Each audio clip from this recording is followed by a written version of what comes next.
Hello, welcome to SteveKnows. Today we have Quest 3 performance boosts, new features, Quest 3 enhancements, VR wins, and industry growth, and so much more. But one thing first, have you seen this? Damn! Don't use third-party chargers, I guess. But that's enough chin wagging. Let's get started.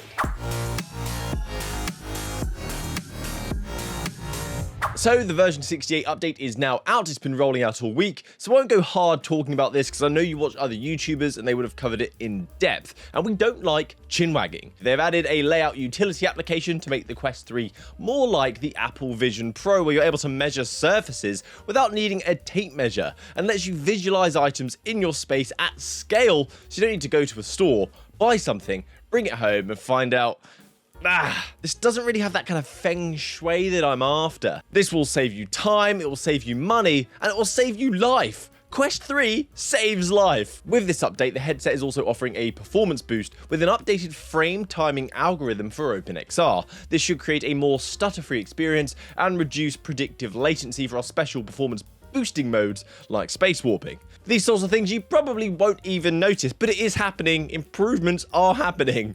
There is even fast app downloads now as well due to some server-side improvements, which personally I didn't even know was a problem to begin with. Most games on Quest are like 1 to 2 gigabytes, which with modern day connectivity is not even a long-awaited task. But I know, as I was previously one, Sky Broadband customers, you are suffering, so this is good news. Something in this update that I am a little salty about, I am turning into a slab of gammon. I'm pink and salty. It's the Meta AI integration with Quest headsets. This is not available in the UK, it's only the US of A and Canada. So you can use voice commands to speak to the AI, to read your surroundings, ask it questions, even things like, what shall I wear? So you don't even need to think for yourself. What's a good wardrobe to travel with in Palm Springs? Pack lightweight, breathable clothing, including t-shirts, tank tops, shorts. AI integrated VR is a pretty crazy step in the direction of a sci-fi movie. I just hope it doesn't become dystopian. But it's so dang cool. I wish I could try it. Next, Ghosts of Tabor dropped its latest Wild West DLC, but with that comes Quest 3 Enhancements. One of the most played and loved shooters on the VR platform as a whole finally gets that sweet baby raise. I guess I'm a Sweet Baby Ray's fanboy. So in version 0.8, you'll be able to use the 90 FPS whilst using Space Warp on Quest 2 and Quest 3. Previously, it was only 72 frames that was supported. The improvements visually, though, looks like there are a lot of lighting updates if you look at these still images that they provided to upload VR, making the world feel less flat.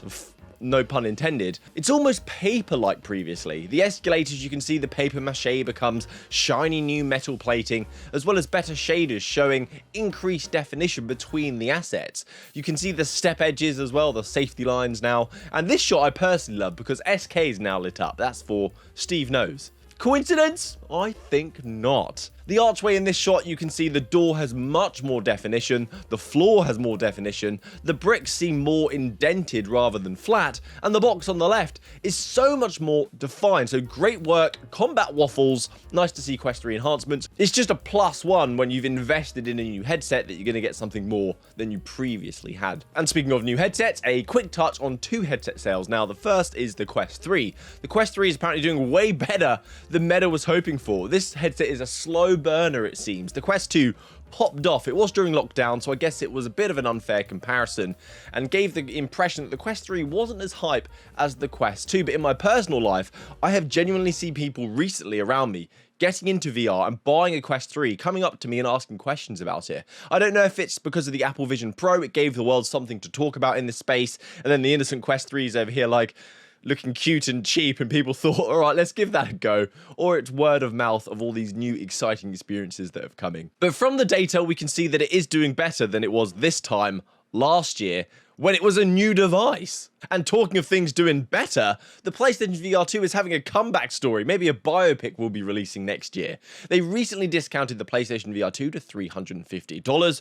Seeing $350, I'd be like, oh, the Resident Evil 4 remake, is it worth that? It might be. A report stated that sales went up 2,350% from the previous day due to the discount, which means more units were sold in one day than the rest of the year, apparently. That's crazy! This discount combined combined with the new adapter that's coming to support PC VR, made the headset a great option for people wanting to get into PC VR. Whether that be wanting to play Sony titles on their PlayStation or get the Steam library going, price matters. I honestly think they should just keep this price point as it is and make money back on the game sales, because adoption matters too. Did any of you pick up a PlayStation VR 2 perhaps? Another little win for VR is the first virtual reality flight simulator rig has got its FAA qualification. I think that stands for Federal Aviation Administration, I think. But it means it can be used to train pilots. So the rig is a lift dynamic simulator for the Airbus helicopter H125. It will train them in engine failures, emergency procedures, how to use instruments, and other protocols. The headset they are leveraging is the Vario headset, which when I tried that device, it was one of the best looking headsets I had tried. It was the most clearest thing. The clarity is insane, which is kind of what you need when you're trying to have a simulation. You need surreal immersion. I love these stories. It kind of highlights that VR is here to stay. It's in one shape or form, not just a passing fad. There is value in VR. That's what V stands for in VR. Value. And talking of VR wins, this needs a call out. Flat2VR Studios, you may know them for their handiwork bringing your favourite flat screen games into the VR space. And at one point, they were holding the VR scene together by themselves during a bad lull. They were like Spider-Man and Spider-Man 2 holding that train together. The studio has now been accepted into the Speedrun Accelerator program held by A16Z Games. They were one of 37 out of 4,100 applicants, guys. Isn't that just incredible? This will mean support and an injection of some dollar bills to bring even bigger titles to VR. If you have not joined their Discord yet, do it. Also, feel free to join mine while you're there. Come say hi, give a good day. Links will be down below. A new mixed reality experience now from Sin Studios, who developed Swordsman VR, is bringing us Guardians of the Realm this month in early access, which looks to bring carnage and close combat fighting and gore into your home play space. For this sort of experience, I may need to rent a hall out once again at the leisure centres to play this, because at launch it's going to have a sandbox mode where you can choose how many enemies you want, how difficult it's going to be, the types of enemies that you're going to fight, the usual stuff, and a survival mode where you'll be defending a sacred crystal. I love the videos that they showed of this. It sure is one way to vent out in the office. When it comes to changing your wall into an extension of the world, really opening up the space, it's so special to see. You can actually enjoy an early version of this in their Discord. Reester King is one to follow. He is close with Sin Studios. He actually works for them. So check him out, and I'll link their Discord down below in the description. It's time for the quickfire news, little stories that I thought were nice to know and I wanted to share. And the first of which is a little gem found by Upload VR as they were updating their list of best mixed reality apps available on Quest, and they found this game called Bomber Drone that transforms your space into a mini combat zone. You'll fly and control a drone around your house that will attack enemies in your space in order to try and save somebody. You have a drone camera available, so you get a POV of what you're flying. You see it flying around your room in 3D space, blowing up walls, dodging fire, and rescuing people. It looks like so much fun. It's a game I didn't know I needed, but after watching the gameplay, I need in. It reminds me of a simpler time, and it's something to lie down and play, which is also fun, because sometimes I want to be lazy.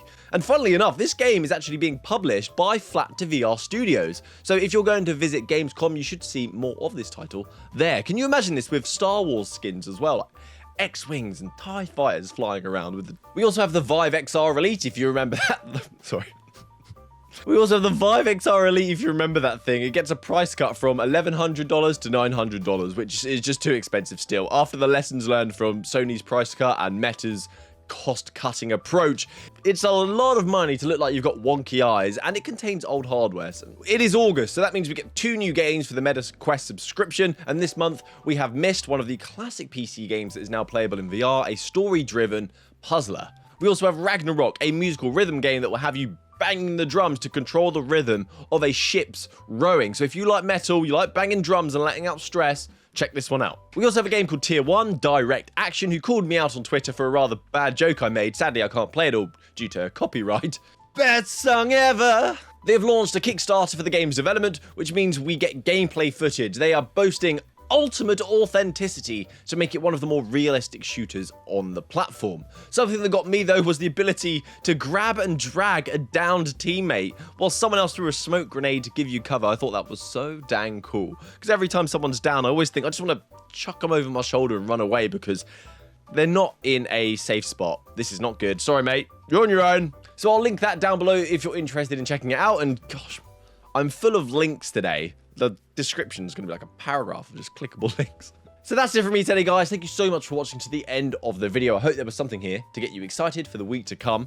Have a great weekend. Please consider subscribing. Hopefully I'll see you next time. Have a great week. Happy gaming, guys. Good day.